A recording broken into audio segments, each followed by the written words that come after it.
Justice Malik Mohammad Awais Khalid साहब का धमाकेदार फैसला आ गया जी। नंबर नोट कर लें, लेटेस्ट है 13/2/26 का फैसला है। 2026 लाहौर हाई कोर्ट पेज 1296।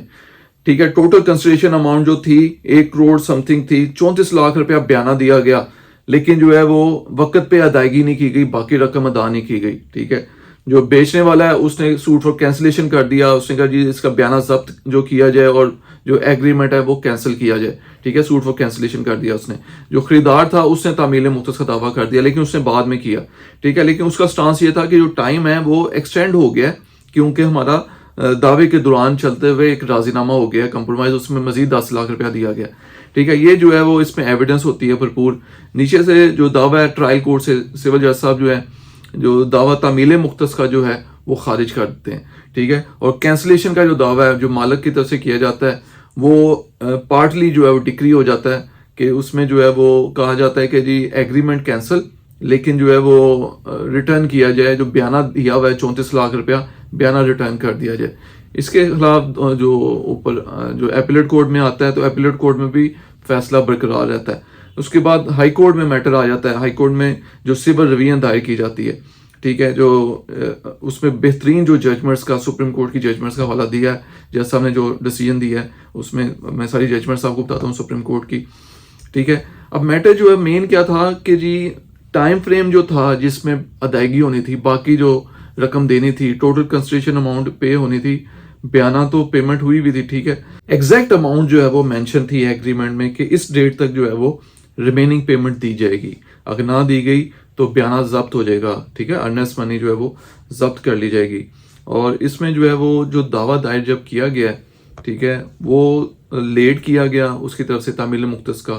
ठीक है, लेकिन उसका स्टांस था कि 10 लाख रुपया ले लिया गया है, राजीनामा हो गया है, बाकायदा वो एग्जिबिट कराया गया।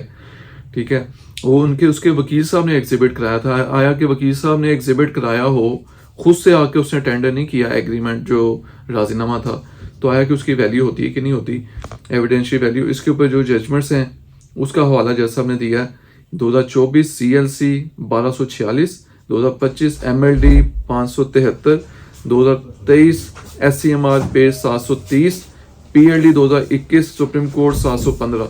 ये जजमेंट्स का हवाला दिया है। इसमें मेंशन किया कि बाकायदा के जो है जो डॉक्यूमेंट राजीनामा जो तैयार हुआ है वो लाके खुद से टेंडर करना चाहिए था। उसकी एविडेंशियल वैल्यू तब है जो वो खुद टेंडर करे, ना कि अपने कौंसल के जरिए उसने टेंडर करवाया, एग्जिबिट करवाया, तो उसकी जो एविडेंशियल वैल्यू नहीं है वो रीडेबल नहीं है। उसके अलावा जो जजमेंट्स का हवाला दिया है वो भी आप नोट कर लें, 2021 SCMR पेज 7, 2021 SCMR 1270 और 2023 SCMR 1371।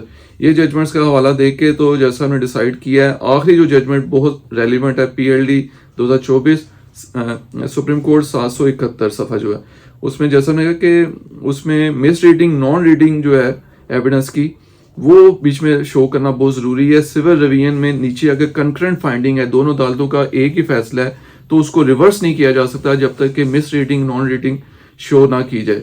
ये जो जजमेंट है PLD 2024 सुप्रीम कोर्ट 771 ये कहती है। ठीक है, मेन जो उसका था कि 10 लाख रुपया ड्यूरिंग हमने दिया है। ठीक है, ड्यूरिंग प्रेगनेंसी ऑफ सूट, वो डॉक्यूमेंट वो खुद से टेंडर नहीं किया, इस वजह से वो रीडेबल नहीं है। उसके अलावा जो है उसने खुद से कुछ शो नहीं किया कि वो चाहता था कि बाकी पेमेंट दे दे। जब कोर्ट में भी मैटर आ गया तब भी उसने कोई एफर्ट नहीं की कि रिमेनिंग कंसिडरेशन अमाउंट वो कोर्ट में जमा करा दे जल्दी। वो तो बाद में कोर्ट ने जब कहा तो आगे काफ़ी प्रोसीडिंग के बाद जाके उसने बाकी रकम जमा करवाई। ठीक है, तो जैसा हमने कहा कि निचले फैसले जो वो बिल्कुल ठीक हैं, बरकरार रहेंगे, उसमें इंटरफेरेंस में नहीं करता। जो है वो अर्नेस्ट मनी जो है 34 लाख जो दिया गया था, बयाना जो था वो वापस दिया जाए, और जो कैंसिल जो एग्रीमेंट कैंसिल तस्वर किया जाएगा, तामील मुख्तस का दावा खारिज कर दिया गया।